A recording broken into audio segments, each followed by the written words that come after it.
Alors oui, en effet, on ne peut pas s'empêcher de faire des parallèles avec d'autres récits qu'on connaît très bien. Donc Kim Campbell, qui a hérité du Parti progressiste conservateur en 93, à la veille d'une déroute historique. On peut aussi penser à Pauline Marois. Donc oui, en effet, Christine Fréchette, elle constitue la deuxième première ministre de l'histoire du Québec, mais Pauline Marois, elle a quand même hérité d'un gouvernement minoritaire. On peut penser aussi à sa très bonne amie, Dominique Anglade, qui a hérité d'un Parti libéral du Québec qui était aussi moribond, qui était en pleine reconstruction.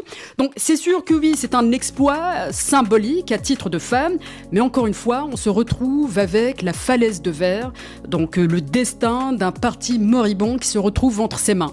Donc on peut se poser la question, est-ce que les gens feront preuve de bonne foi? Est-ce que la défaite de la CAQ en 2026 sera attribuée à Christine Fréchette? La défaite est certaine? Oui, on peut aussi faire un parallèle avec le PLC de Mark Carney. Souvent, Ouais, on compare Christine Fréchette à Mark Carney. D'ailleurs, même dans son style, hein, elle était très prudente durant la course à la chefferie. Il n'y avait pas de coup d'éclat. Elle était très sobre, même dans ses propositions. Elle avait même remercié Bernard Drinville elle lui avait dit merci d'avoir fait la candidate que je suis aujourd'hui. Donc, effectivement, elle peut emprunter un petit peu la trajectoire de Mark Carney. Rien n'est joué. On sait bien qu'en politique, 5 mois, 6 mois, c'est une éternité. Mais si on se fie effectivement aux projections de Québec 125, oui, la CAQ pourrait être complètement rayée de la carte.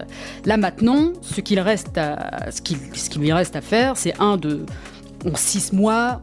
Bien entendu, on ne peut pas reconstruire tout un parti, mais elle doit envoyer des signaux très très forts, des signaux concrets. Déjà, on sait qu'elle va rétablir le programme d'expérience québécois, donc elle va introduire la clause de droit acquis. Ça, c'est une mesure qui va plaire aux PME. Apparemment, c'est pas certain. Hein? Oui. Dernièrement, disons qu'elle n'a pas donné de garantie, si je peux dire. Alors, si elle se rétracte, là, bien entendu, elle pourrait être punie, parce que c'est une promesse qu'elle avait émise durant la course à la chefferie, qu'elle va introduire une clause grand-père à ces travailleurs qui viennent ici, au Québec, donc pendant 2 ans, ensuite remettre le nouveau programme. Et il y a aussi d'autres questions, par exemple... La Constitution. C'est apparemment c'est pas garanti que le projet de loi est de l'avant. Là.